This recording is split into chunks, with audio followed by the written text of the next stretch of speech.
안녕하세요. 차분하게 잡수다의 시우입니다. 안녕하세요, 엘린입니다. 잘 지내셨어요? 네, 요즘 날씨가 많이 좋아졌죠. 네, 많이 좋고 네. 이거 공기가 좋아진 건가요? 요새는 공기 미세먼지를 별로 신경 안 써서 그런지 저도 전혀 보지 않았어요. 좋아진 것 같아요. 네, 좋아진 느낌이. 것 같고 바람도 솔솔 부는 게 아주 책 읽기에 좋은 계절이 진짜 네. 지금이 아닌가 싶습니다. 예, 맞아요. 적당하죠. 오늘 책 어떠셨어요? 네, 오늘은 이방인. 네. 저번에 말씀드릴 대로 이제 알베르 까뮈의 작품이기 때문에 뭐 작가 소개는 따로 하지 않겠고요. 제가 그 출판사에서 나온 글을 하나 읽었는데 알베르 까뮈는 원래 이렇게 다 작품 계획이 있었대요. 그러니까 첫 번째는 부조리에 대한 것. 인간의 삶은 정말 부조리하다. 아무리 네. 내가 발버둥 쳐봤자 내가 벗어날 수 없다. 아, 그리고 두 번째는 긍정에 대한 글을 쓰려고 계획을 했었다고 합니다. 그래서 그 긍정의 작품이 바로 페스트. 페스트. 페스트는 우리가 저번에도 말을 했었지만 이방인과 느낌이 다르다 했었잖아요. 네. 뭔가 부조리한 현실이지만 그래도 서로서로 힘 합쳐서 이거를 한번 극복해보자 하는 따뜻함이 묻어났어요. 네, 맞아요. 물론 의사나 어떤 그 전체적인 글의 분위기는 좀 무덤덤했긴 했지만, 그리고 세 번째로 사랑에 대한 글을 쓰려고 계획을 했었다고 합니다. 사랑. 네. 그래서, 부정, 긍정, 사랑. 이런 계획이 있었는데 47살에 갑자기 그 교통사고로 죽으면서 사랑에 대한 글이 나오지 않은 거죠. 왠지 까미의 그 얘기를 들으니까 좀 따뜻한 느낌이 드는데. 네, 까미라는 사람에 대한. 그래서 원래 작가가 쓰려고 했던 그런 계획은 있겠지만 어떻게 그거에 못 미치고 그 전까지 해서 이제 멈출 수도 있겠구나, 이런 거를 제가 그 글을 읽으면서 원래 까미는 사랑을 쓰고 싶었을지도 모르겠다, 나이가 들어가면서. 작품 세계가 바뀔 수도 있었겠다. 네, 어떻게 보면 바뀌는 게 자연스러운 것 같아요. 그래서 그 전에 이렇게 정말 생을 달리한 게 너무 좀 아쉬운 게 아닌가, 그런 생각을 했어요. 그렇죠. 훨씬 더 좋은 작품을 많이 남길 수 있는 그런 그렇죠. 대문호인데 아쉬움이 좀 있죠. 많이 아쉽죠. 네. 너무 일찍 세상을 떠서.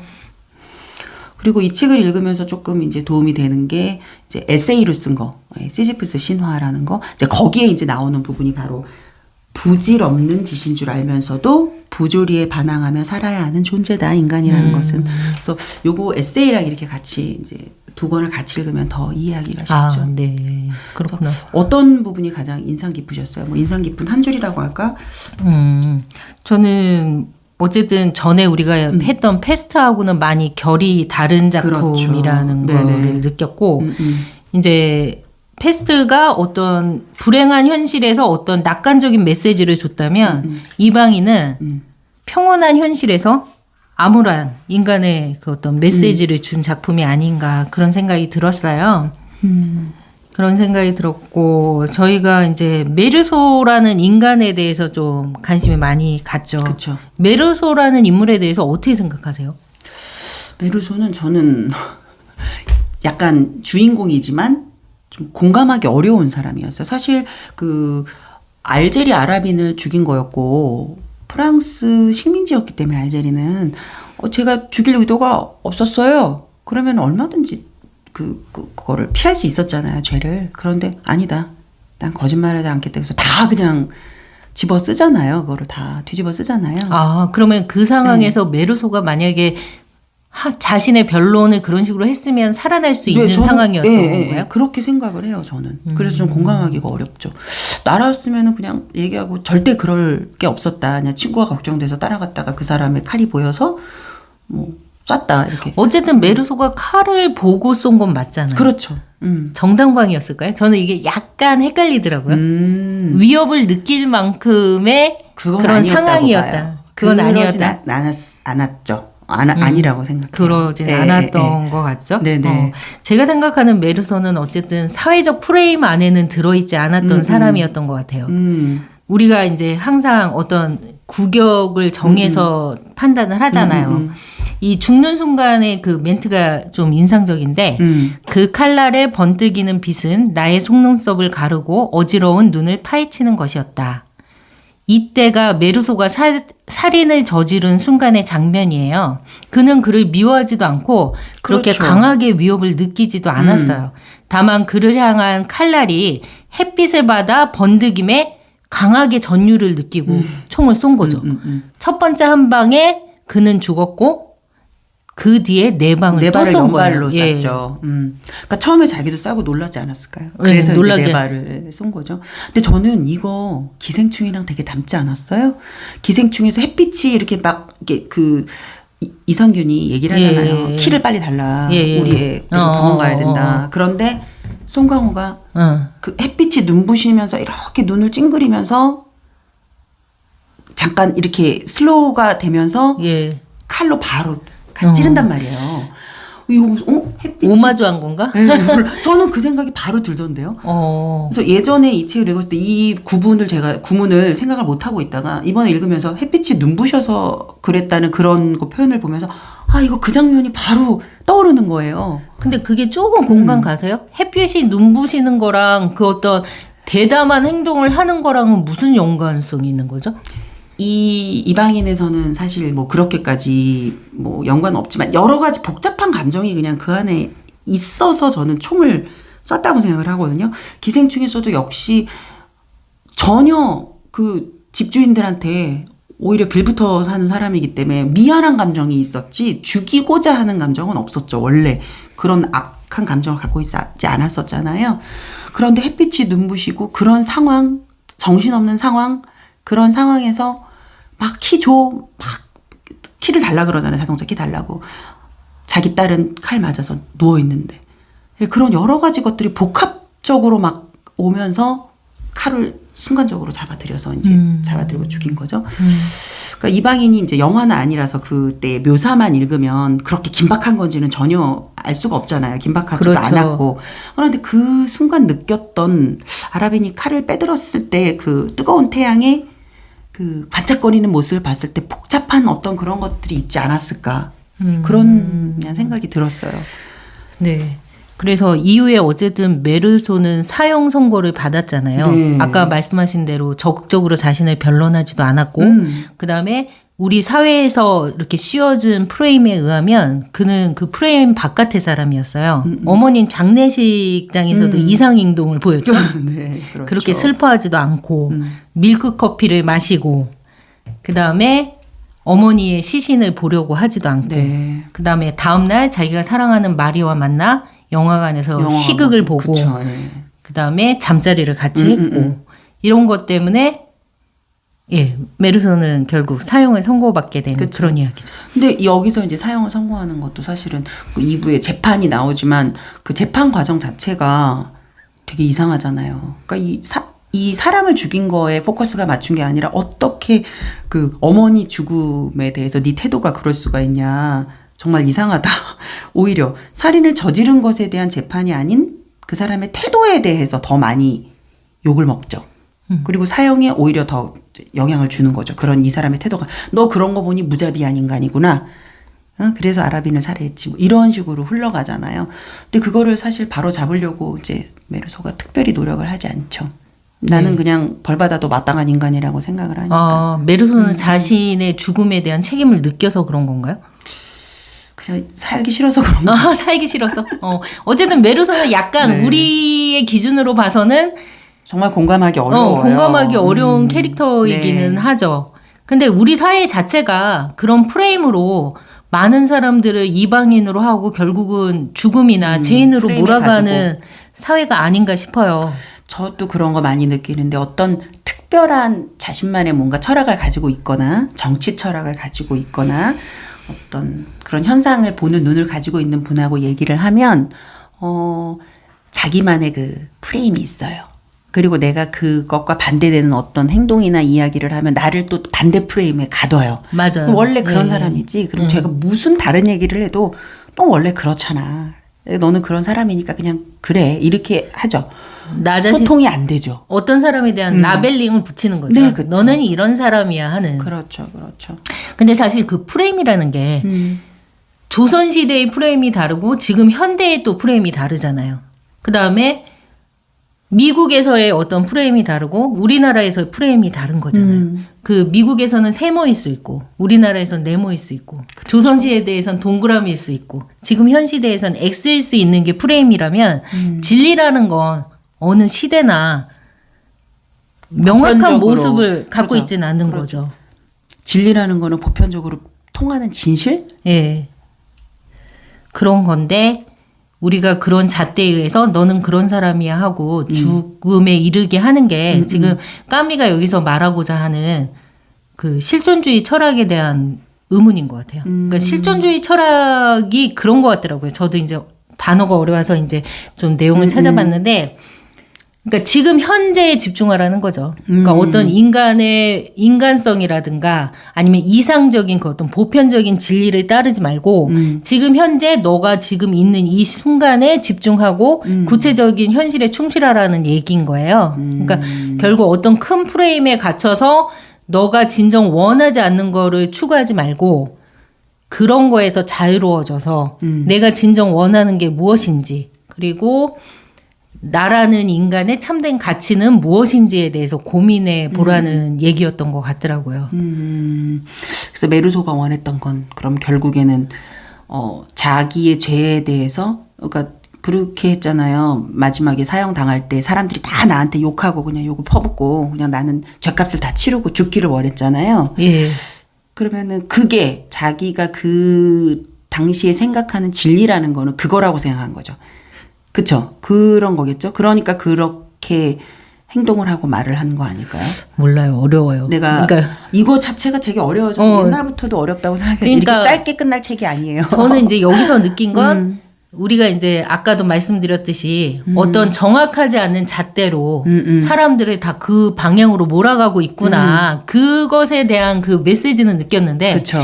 이 메르소라는 사람에 대해서는 사실 왜 변론을 안 했는지 왜 죽음에 대해서 그렇게 덤덤히 받아들이고 그렇게 갔는지에 대해서는 약간 의문이에요. 하지만 메르소가 이 글에서 보면 그래도 인간적으로 느껴지는 부분이 몇 개 있거든요.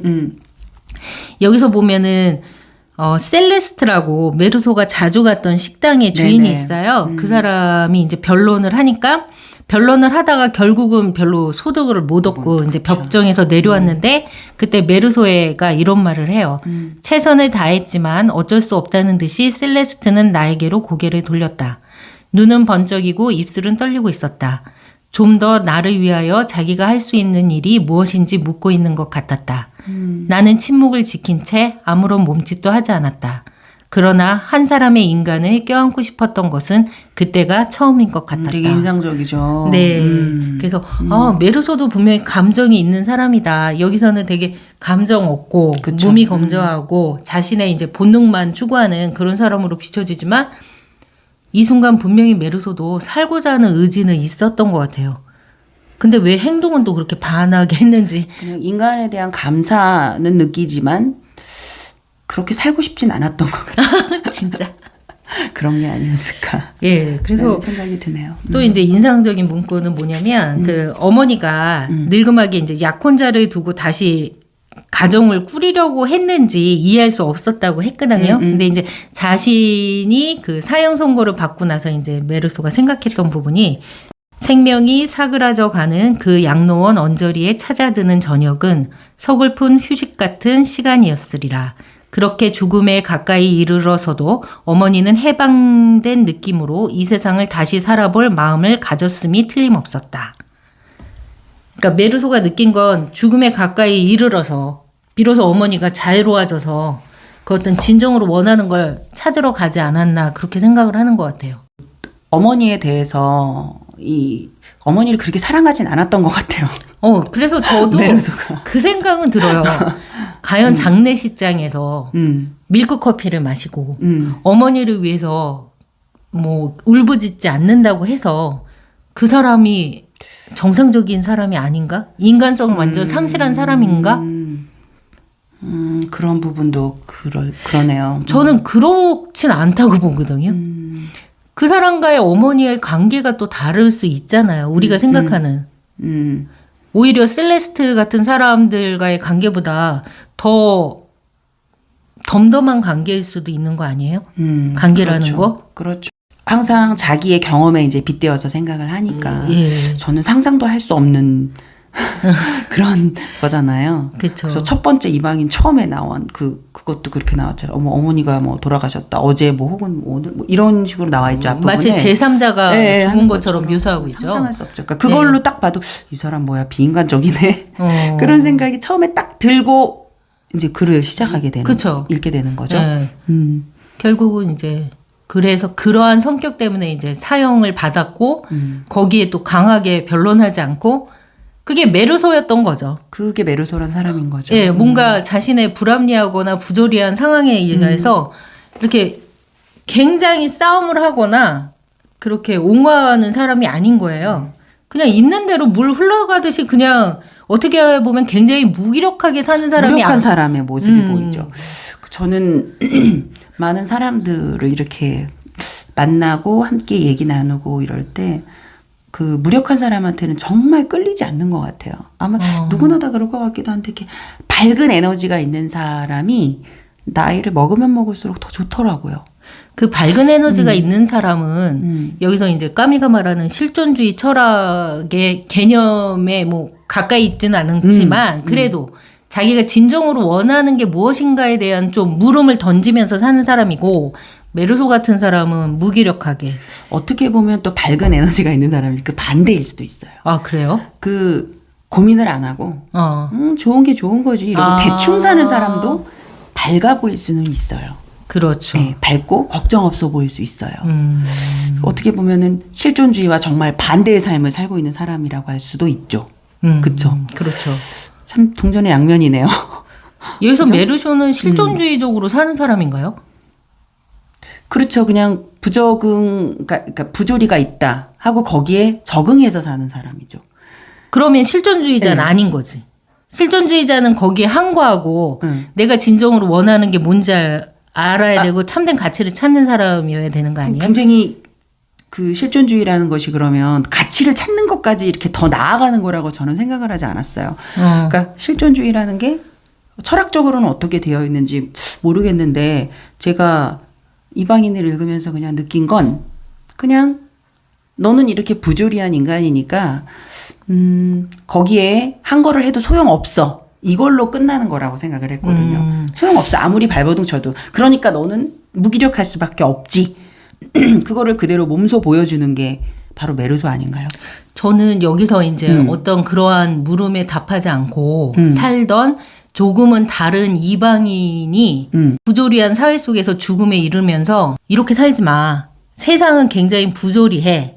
그거를 몸소 보여준 거라고. 몸소. 그러니까 이렇게 무기력하고 살면 안 돼. 이렇게 사는 사람은 세상의 이 부조리함에 휩쓸려서 이렇게 살게 되는 거야. 그러면 독자는 그것까지 알아내야겠네요.